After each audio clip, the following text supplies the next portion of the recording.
Madame, Monsieur, merci d'être au rendez-vous de l'information sur Ecclesia TV. Au sommaire. Le Conseil national du laïcat de Côte d'Ivoire, CNLCI, a élu Monsieur Marc Akakrou comme nouveau président le samedi 11 mai dernier à l'occasion de sa 3e Assemblée générale élective tenue dans le diocèse de Mans. Et puis diocèse de Bondoukou du 24 au 28 avril dernier, son Excellence Monseigneur Bruno Essoyedo était en visite pastorale à la paroisse Saint-Gilbert de Tabagne. Durant son séjour, il a visité, célébré l'Eucharistie et administré des sacrements dans les communautés chrétiennes d'Amodi et de Kandena. Le candidat de l'archidiocèse d'Abidjan est sorti victorieux de l'élection à la présidence du Conseil national du laïcat de Côte d'Ivoire, CNLCI, le samedi 11 mai dernier au centre à Béthanie de Mans. Élu à l'issue d'un vote avec 8 voix sur 11, M. Marc Akakrou succède à M. Patrice Yao pour un mandat de 3 ans. Un reportage de Jean-Yves Essigan commenté par Maria Bissé.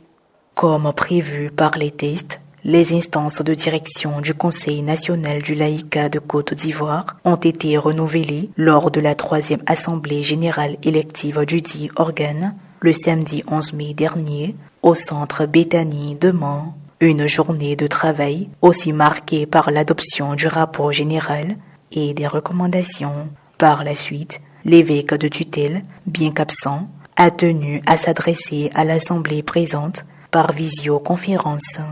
Vous avez retenu pour cette 3e Assemblée générale élective le thème suivant, la co-responsabilité des fidèles laïcs dans l'Église synodale. La responsabilité a pour fondement les sacrements du baptême, de l'Eucharistie et de la confirmation. En effet, les sacrements de l'initiation chrétienne confèrent à tous les disciples de Jésus une responsabilité dans la mission de l'Église. Agir de manière synodale, c'est donc agir dans un esprit de participation et de co-responsabilité. Le prélat a terminé son intervention en donnant sa bénédiction aux participants pour la suite des assises. Les activités se sont poursuivies avec la phase des élections du nouveau président du Conseil et des commissaires aux comptes, présidés par le révérend Père Louis-Bernard Tébi, président de l'Union fraternelle du clergé ivoirien. Pour le poste de président, après la distribution des enveloppes, l'appel à candidature, le recueil des enveloppes, les délibérations, avec 72,72%, c'est M. Marc Akakrou, représentant l'archidiocèse d'Abidjan, qui remporta les élections face à l'archidiocèse de Gagnois. En succédant à M. Patrice Yao, il assure désormais la présidence du CNLCI pour un mandat de 3 ans. Je vous remercie d'avoir voté pour le diocèse d'Abidjan. Nous allons travailler ensemble, travailler avec vous tous pour que le laïcat soit authentique. Les postes de commissaires aux comptes sont confiés à M. Yapo Anderson de l'archidiocèse de Korogo et Conan Ludovic du diocèse de San Pedro. Pour les 7 secrétariats spécifiques, l'Assemblée générale a proposé que les tests soient modifiés afin de pouvoir procéder plutôt à la nomination au regard des compétences et non plus à une élection. Ces travaux ont laissé place aux activités récréatives telles que la visite aux singes sacrés de la forêt de Bépleu. Et plus tard, les membres du conseil ont eu droit à une soirée meublée par des animations en chants et danses. Cette rencontre a mis en exergue la nécessité d'avoir un laïcat fort jouant pleinement son rôle dans l'Église et dans la société ivoirienne. Tout autre sujet à présent, toujours au chapitre de la religion. Son Excellence Monseigneur Bruno Essoyedo, évêque du diocèse de Bondoukou, a effectué une visite pastorale à la paroisse Saint-Gilbert de Tabagne du 24 au 28 avril dernier. À cette occasion, il a procédé à la bénédiction d'une grotte mariale à Amodi, célébré le baptême de 22 catéchumènes à Kandena et administré le sacrement de confirmation à 241 catéchumènes. Revivons ensemble à ces moments dans le reportage du service de communication du diocèse de Bandoukou.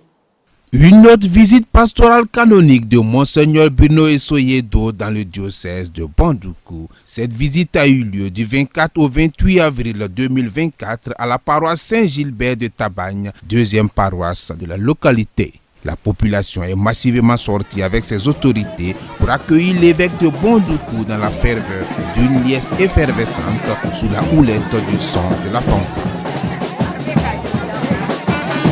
Après les échanges de nouvelles, Monseigneur Bruno Yedo et sa délégation ont rendu les civilités aux autorités de Tabagne, aux autorités coutumières avec à leur tête le prince, au sous-préfet et au commandant de la brigade de la gendarmerie. Il a également visité l'imam et salué la communauté musulmane. La paroisse Saint-Gilbert a exprimé sa joie pour cette visite pastorale en témoignant sa reconnaissance à l'évêque. Monseigneur, je voudrais que vous puissiez trouver ici l'expression de toute notre gratitude pour cette marque d'amour, d'amitié et de sympathie. Puisse le Seigneur vous aider à toujours entretenir cette flamme de communion avec vos fidèles. Durant son séjour, le premier pasteur de Bandoukou a visité et célébré l'Eucharistie dans les communautés chrétiennes d'Amodi et de Kandena.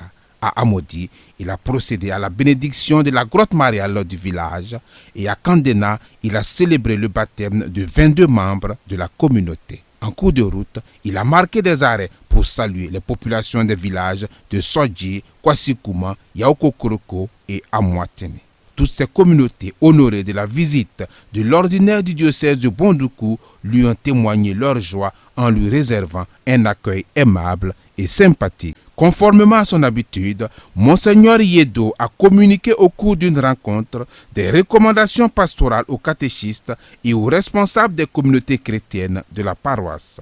La nouveauté dans le programme de cette visite fut la rencontre de Monseigneur Bruno avec l'association paroissiale des veuves de l'Église catholique. L'évêque a saisi cette opportunité pour témoigner sa proximité et son soutien aux femmes de l'association et leur a prodigué des conseils pour les aider à rester fidèles à leur foi dans ces situations d'épreuve. Au cours de la messe solennelle de clôture, 241 candidats issus des paroisses de Saint-Pierre d'Ammanville, Saint-Jean-Marie-Vianney et Saint-Gilbert de Tabagne ont reçu le sacrement de la confirmation. Selon les textes de la liturgie du jour, le célébrant a invité l'Assemblée à rester fixée au Christ pour recevoir de lui les grâces et les bénédictions nécessaires à leur vie. Si nous demeurons à lui, si nous sommes branchés à lui, tout ce qui est en lui, sa vie, les grâces, la protection, tout ce que nous voulons, tout ce qui est bon en lui, passera par nous aussi.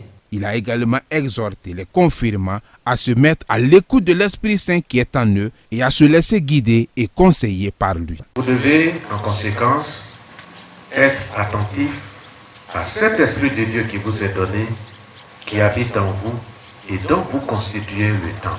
À la fin de la célébration marquant la fin de cette visite pastorale, Monseigneur Bruno Yedo, le curé de la paroisse et les fidèles ont exprimé leurs sentiments. Nous disons merci pour la mobilisation, pour l'accueil, que les chrétiens autour de leurs pasteurs, autour des prêtres, continuent cette mission d'évangélisation pour que Christ gagne encore des cœurs, qu'il y ait encore beaucoup de baptisés, qu'il y ait encore beaucoup de confirmés et que la mission continue, l'évangélisation parvienne au fin fond du diocèse. C'est une grande joie de recevoir Monseigneur. Et vous voyez ça sur le visage de tous nos chrétiens qui sont contents de voir, de toucher, de parler avec Monseigneur. C'est une grande fierté pour moi spécialement d'avoir accueilli dans notre paroisse son Excellence Monseigneur Bruno Essoyedo. Je rends grâce à Dieu pour tous ses bienfaits et lui souhaiter vraiment un fructueux sacerdoce. Nous avons reçu notre évêque qui était parmi nous pendant 3 à 4 jours. Vraiment, c'est un sentiment de joie, de satisfaction. À partir de cette confirmation, je suis très heureuse. Je suis sans crainte pour louer le Seigneur. Le Saint-Esprit me donne la force de pouvoir y arriver. Que cette visite pastorale accroisse l'engouement des fidèles de Saint-Gilbert pour construire dans un élan d'engagement actif cette jeune paroisse. Point final à cette édition d'information. Merci de l'avoir suivi. Je veille sur nous. À très bientôt.